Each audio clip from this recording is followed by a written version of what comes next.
Okay, we're here at ground level, so we can give you a little bit more of a detail on some of the finer points of trying to practice weight changing with our new steps. So this is a fun little thing that you can practice. Just do this around the house and it does count towards your balance practice. So we were practicing rolling through our feet.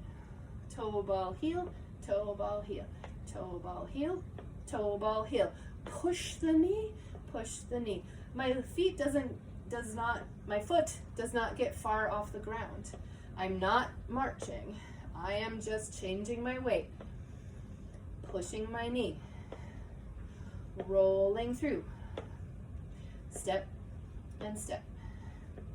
I'm going forward and backward.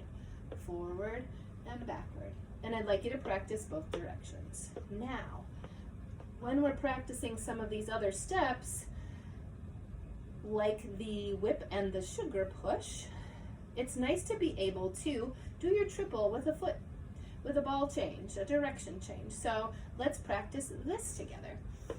We'll go forward, back, back, forward, forward, step back, go forward, roll through your foot, back, go forward, forward, go back, back, go forward.